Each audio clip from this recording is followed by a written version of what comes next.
우리가 겉으로 세상을 볼 때 매우 화려하게 보이고 그럴듯해 보이지만 조금만 이 세상 속으로 들어가 보면 세상은 매우 만성적인 고통과 그 비극을 안고 살아가고 있습니다. 어디를 가도 몸과 마음이 아픈 사람들이 곳곳에 있습니다. 크고 작은 병원에 항상 많은 환자들로 북적이고 있습니다. 불치병, 난치병, 원인을 알 수 없는 질병과 사건, 사고로 다치고 죽어가는 사람들이 얼마나 많은지 모릅니다. 전 세계적인 통계에 의하면 하루에 죽어가는 그 사람들의 그 인구의 숫자가 하나의 소도시를 형성할 정도라고 합니다. 요즘 같은 코로나19 상황 가운데서는 더욱더 어마어마하죠. 지금 이 코로나19로 말미암아 현재까지 사망한 인구가 전 세계적으로 약 161만 명을 육박하고 있습니다. 레마르크의 그 예언과 같이 한 사람이 죽으면 사건이 되지만 여러 사람이 죽으면 숫자에 불과하다는 말이 지금 현실화되어 가고 있습니다. 우리는 이 많은 사람들이 죽어가는 상황 가운데 우리의 지금 삶에만 급급하여져서 이 모든 심각성에 대해서 점점 무뎌지고 있는 건 아닌지 한번 돌아봐야 될 것입니다. 만약에 이 문제가 나의 문제, 우리 가족의 문제라면 또 다른 상황이 될 것입니다. 지금도 전 세계에는 많은 분쟁과 이 코로나19로 인해서 신음소리가 들려오고 있습니다. 이 세상은 이렇게 고통으로 가득 차 있고 죄악으로 관영한 그런 세상 가운데 중요한 것은 주님께서 이 세상에 바로 2000년 전에 예수 그리스도를 보내셨다는 것입니다. 주님께서 공생의 사역을 시작하셨던 그 당시도 거의 마찬가지 상황이었습니다. 오늘 이 본문의 상황은 가버나움이라는 작은 도시에서 일어난 상황이지만 오늘날의 상황과 별반 다를 바가 없습니다. 수많은 귀신 들린 사람들이 예수님께 찾아오고 병들고 찢어지고 상한 사람들이 주님 앞에 찾아와 자신을 치료해달라고 호소를 하고 있습니다. 오늘 본문 32절에서 33절에는 점으로 해질 때 모든 병자와 귀신 들린 자를 예수께 데려오니 온 동네가 그 문 앞에 모였더라, 이렇게 지금 말씀하고 있죠. 밤 늦은 시간에도 그 어둠을 뚫고 와서 예수님께 찾아와서 예수님, 제가 아픕니다. 제가 지금 고통스럽습니다. 제가 지금 귀신 들려 지금 힘들어 죽겠습니다. 저를 고쳐주십시오. 수많은 영혼들이 호소하고 있는 것입니다. 주님께서는 이렇게 고통받는 영혼들에게 그대로 다가오셨습니다. 그들을 외면하지 않고 온전히 다가오셔서 우리가 겪는 삶의 복잡한 문제를 외면하지 않으시고 오히려 그 문제 속으로 들어오셨습니다. 히브리서 4장 15절 말씀에 우리에게 있는 대제사장은 우리의 연약함을 동정하지 못하실 이가 아니요 모든 일에 우리와 똑같이 시험을 받으신 이로되 죄는 없으시니라 라고 말씀하고 있습니다. 자, 여기에서 동정이란 표현이 단순히 마음으로 공감한다는 그런 뜻이 아니라 그들이 느끼고 겪고 있는 아픔을 똑같이 느끼고 계신다는 거죠. 똑같은 마음으로 주님께서도 느끼고 계신다는 것입니다. 그들이 아파하실 때 함께 아파하시고 그들이 괴로워할 때 함께 괴로워하시고 그들이 울 때 함께 울어주시는 분이 바로 예수님이라는 사실입니다. 주님은 이렇게 인간이 겪고 있는 고통과 문제에 대해서 거리를 두신 분이 아닙니다. 고통에 들어오셔서 충분히 이해하시고 고통과 함께 우리와 동고동락 하시는 분이 바로 예수 그리스도이십니다. 34절 말씀에 예수께서 각종 병이 든 많은 사람을 고치시며 많은 귀신을 내쫓으시되 귀신이 자기 앞으로 그 말하는 것을 허락하지 아니하신다고 말씀하셨습니다. 육체를 가지신 주님으로부터 밀려드는 그 병자들과 귀신 들린 자들은 계속해서 예수님께서 함께 하신다는 것이 쉬운 일이 아니었습니다. 특별히 사람들을 많이 대하는 직종이 있죠. 의사들도 있고요. 직업이라는 표현은 좀 그렇지만 저희 같은 이제 목사들도 예외는 아닙니다. 이 사람을 많이 이렇게 대하다 보면은 어느 순간 직업병이 발동할 수 있습니다. 대충 이 사람을 딱 봤을 때 그냥 이 사람 그냥 그렇구나, 그럼 이 사람은 이렇게 처방하면 되겠구나, 그냥 대충 딱 보고 대충 그렇게 일을 처리해버리는 그 사람을 대할 때 순간적인 이런 직업병이 얼마든지 사람 인생에 있어서는 발동할 수 있죠. 그러다 보니까 그 병원에서도 심심치 않은 의료 사고들이 일어날 수 있고, 또 교회에서도 예기치 않은 그 목회자와 성도들 사이에 예기치 않은 그런 문제들이 발생할 수 있는 것입니다. 그러나 우리 주님께서는 그렇게 어떤 직업병적으로 사람들을 대하지 않고 정말 한 사람 한 사람의 문제를 자신의 문제처럼 체유로 하시며 그 문제 앞에 다가가셨다는 사실입니다. 우리가 여기서 분명히 알아야 될 것이 있습니다. 사람이 잘 될 때는 많은 사람들이 모이게 되어 있죠. 내가 돈이 많고 내가 엄청난 권력을 가졌을 때 수많은 사람들이 모이게 되어 있습니다. 그런데 그러한 많은 부와 권력을 어느 순간 잃어버렸을 때 내 주변의 사람들이 한 사람 한 사람 떠나가고 어느 순간 외톨이가 되어버리는 경우들이 얼마나 많이 있습니까? 주님께서는 이 사람이 힘도 없고 병들고 쓸모없다라고 외면하시는 것이 아니라 오히려 그러한 영혼들을 더 찾아가셨다는 것입니다. 심지어 우리 가족들 간의 관계도 마찬가지 아닙니까? 가족들 중에서도 누가 병에 걸렸을 때 그 병치료하는 기간이 오랫동안 지속하다 보면 어느 순간 그 병든 가족을 서서히 외면하는 모습들이 가족들 안에서도 얼마든지 일어날 수 있습니다. 그렇지만 주님께서는 시간과 관계없이 그 병든 영혼, 상한 영혼을 끝까지 붙드시고 끝까지 함께 하시고 끝까지 위로하시고 끝까지 격려하시는 그러한 따뜻한 마음을 가진 분이라는 것입니다. 아무리 뛰어난 기술과 문명이 발달해도 해결하지 못하는 문제들이 많이 있습니다. 오늘날 많은 의료시술 그리고 과학기술이 발전했다 하더라도 인간의 한계를 드러내는 각 요소들이 얼마나 많이 있는지 모릅니다. 지금 우리가 겪고 있는 이 코로나19의 상황도 문제 아닙니까? 이 최첨단 의료시술을 갖추고 있다 해도 지금 이 코로나 하나 지금 잡지 못하고 지금 1년 가까운 시간을 지금 끌고 있지 않습니까?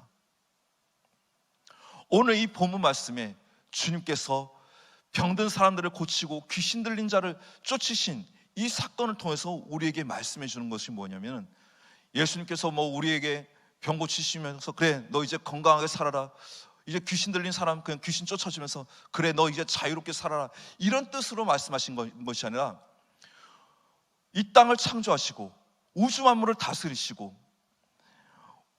이 지금 질병의 문제, 사람의 인생의 문제를 다루실 수 있는 분은 오직 하나님 한 분, 예수 그리스도 그분이라는 그 본질적인 말씀을 오늘 이 본문을 통해서 우리에게 말씀해 주고 있는 것입니다.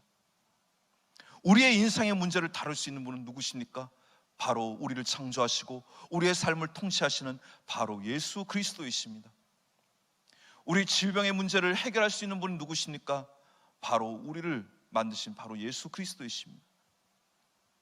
사실 어느 한 자동차가 고장이 났을 때 일반적인 정비사보다는 그 자동차를 직접적으로 제조한 사람이 더 잘 고친다고 하죠.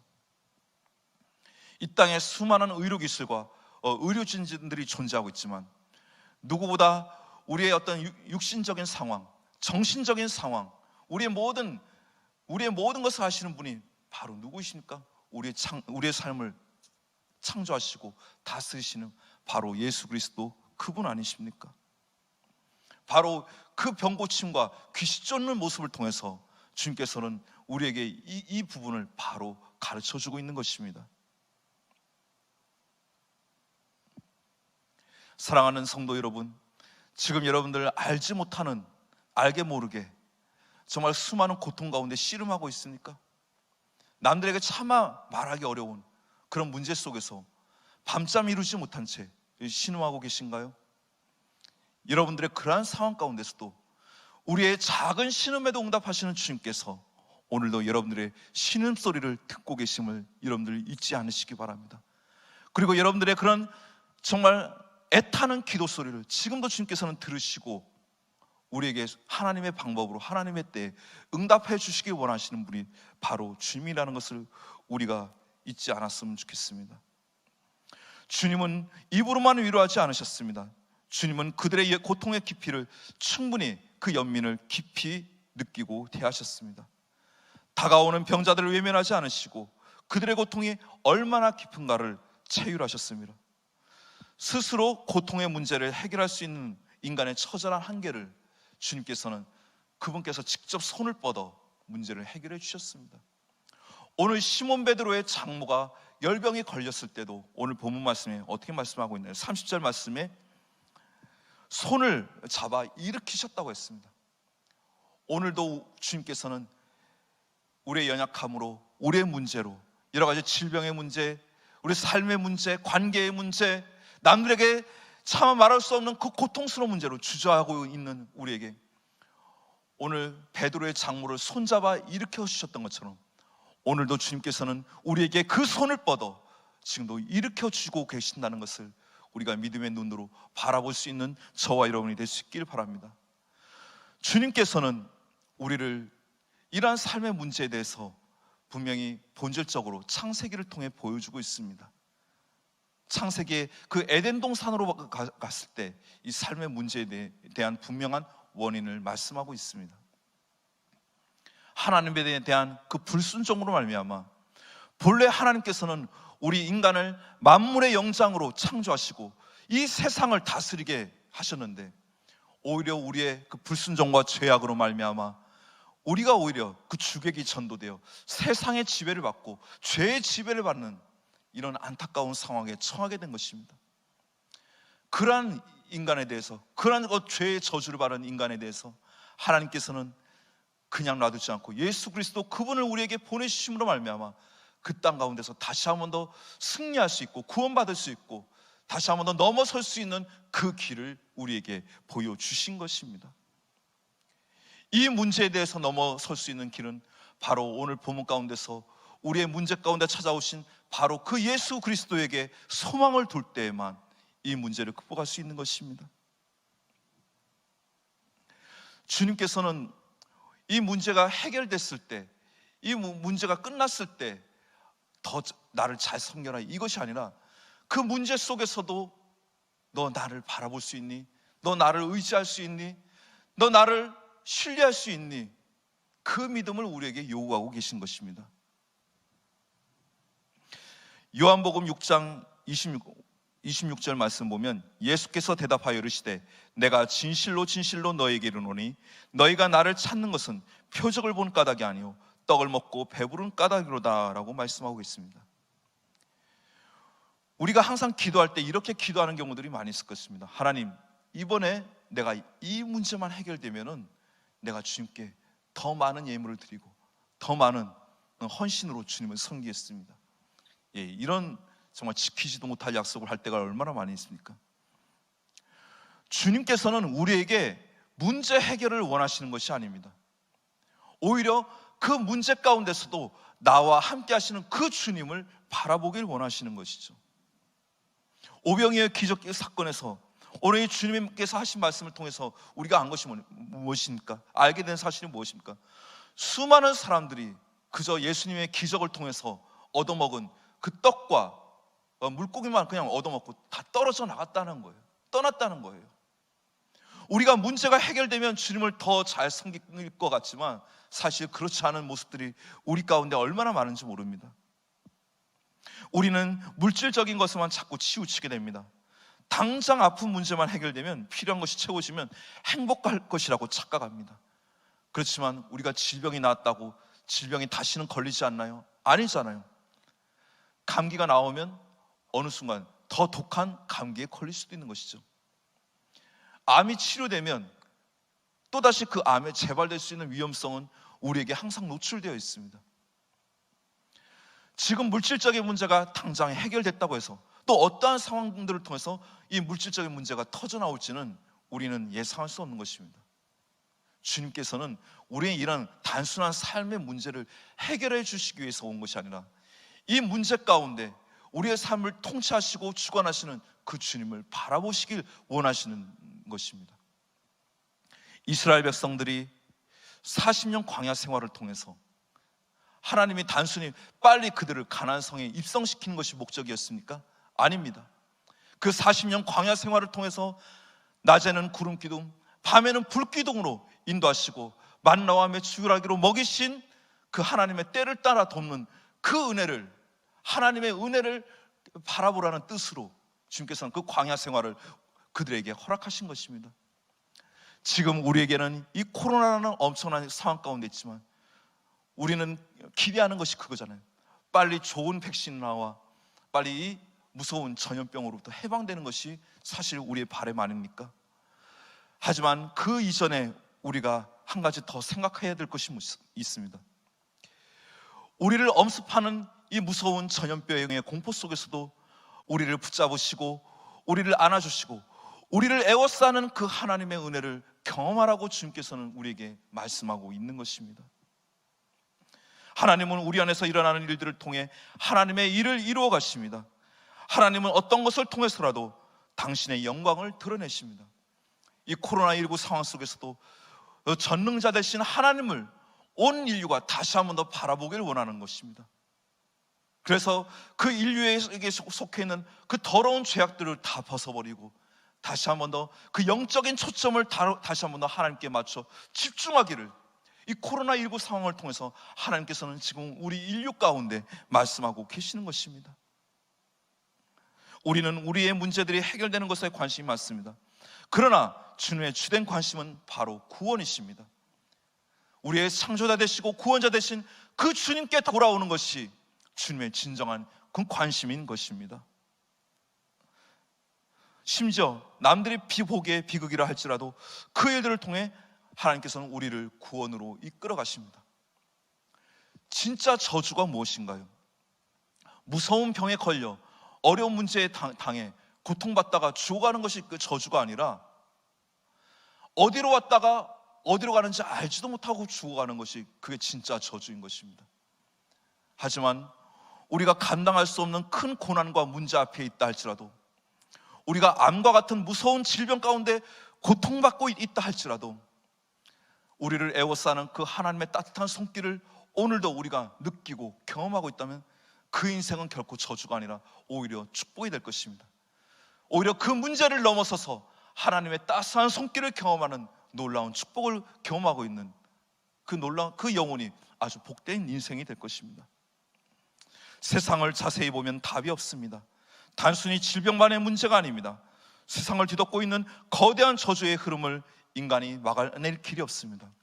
오늘 이 말씀을 통해 우리의 온전한, 우리 영혼의 구원자가 되시면 영혼의 치유자가 되시는 예수 그리스도를 다시 한 번 더 바라볼 수 있기를 바랍니다. 그분을 바라보며 그 안에서 다시 한 번 더 소망을 붙잡기를 바랍니다. 예수 그리스도 없이 다른 곳에서 우리가 소망을 찾을 수가 없습니다. 진정한 소망은 바로 예수 그리스도의 그분에게 있습니다. 2000년 전에 우리를 위해서 십자가에서 돌아가시고 온갖 환난과 능욕과 핍박을 다 당하시고 결국 인간의 제일 밑바닥인 그 죽음까지 온전하게 경험하신 이후에 부활 승리라는 놀라운 역전의 결과를 통해서 우리에게 새 인생, 새 길을 허락하시지 않았습니까? 그분만을 바라보며 다시 한 번 더 오늘 이 어려운 상황을 믿음으로 승리하며 극복해 나가는 저와 여러분이 될 수 있기를 주님의 이름으로 간절히 축원드립니다. 그리하여서 답이 없는 세상 가운데 예수 그리스도의 복음, 부활이 예수를 소개하는 우리 인생이 되기를 주님의 이름으로 간절히 축원드립니다.